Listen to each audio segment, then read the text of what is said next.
अगले 24 घंटे के दौरान ईरान के 2 बहुत बड़े हथियारों को लेकर इजरायल और अमेरिका में रिपोर्ट पहुंचने वाली है। इजरायल को डराने के लिए ईरान ने बहुत बड़ा फैसला किया। ईरान ने दरअसल 2 बहुत ही खतरनाक, खौफनाक वेपन सिस्टम को अब तक छुपा कर रखा हुआ था, लेकिन अचानक उन्हें सामने लाकर ईरान ने अपना इरादा साफ कर दिया।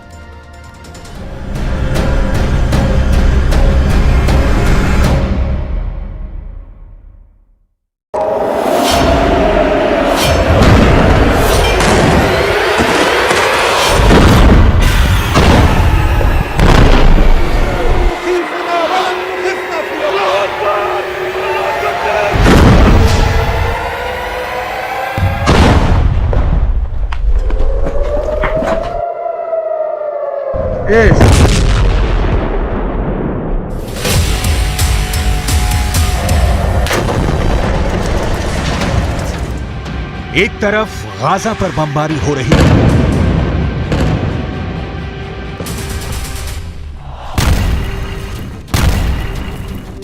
दूसरी तरफ ईरान के सुप्रीम लीडर अली खामनेई के दौरे ने इजरायल को खौफ से भर दिया है। एक तरफ इजरायल पर बम गिर रहा है, दूसरी तरफ ईरान से आई इन तस्वीरों ने नेतन्याहू की सेना का दिल बैठा दिया है। एक तरफ गाजा से उठता धूल और बारूदी धमाके का धुआं है, दूसरी तरफ तेहरान का हाई प्रोफाइल अड्डा है, जिस पर इजरायल से लेकर अमेरिका तक सबकी नजरें हैं। इस अड्डे में क्या है, उससे पहले गुस्से से उबलता हुआ पश्चिम एशिया देख लीजिए। ये ईरान की राजधानी तेहरान है। इजरायल का झंडा जलाया जा रहा है। गाजा में बमबारी, करीब 13,000 लोगों की मौत और इनमें 5,000 बच्चों की लाशों को देखकर पूरा पश्चिम एशिया एक बड़े युद्ध की तरफ बढ़ता हुआ नजर आ रहा है।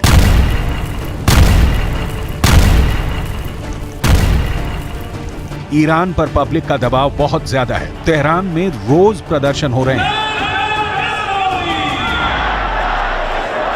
यही वजह है कि ईरान के सुप्रीम लीडर अली खामनेई को उस अड्डे पर जाना पड़ा जहां ईरान के सबसे खतरनाक हथियार रखे गए हैं।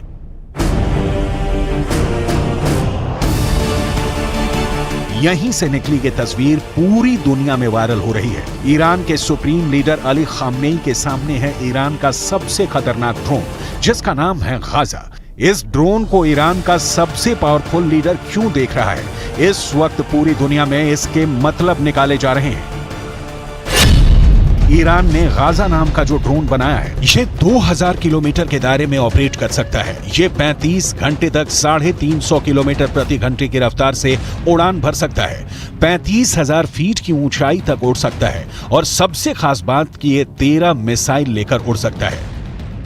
ईरान ने इस ड्रोन का नाम बहुत सोच समझ कर रखा है। 2021 में इस ड्रोन को लॉन्च करने के बाद अब इजरायल की बमबारी के बीच गाजा ड्रोन को दुनिया के सामने एक बार फिर लाना, ये ईरान की तरफ से बहुत बड़ा संदेश है, खासकर जब इसके साथ खामनेई की फोटो पूरी दुनिया में वायरल की जा रही है। लेकिन खामनेई के टारगेट पर इस वक्त अमेरिका और इजरायल से ज्यादा अरब वर्ल्ड के वो देश हैं जो इस वक्त गाजा पर बमबारी को देखकर खामोश बैठे हुए हैं। मुसलमान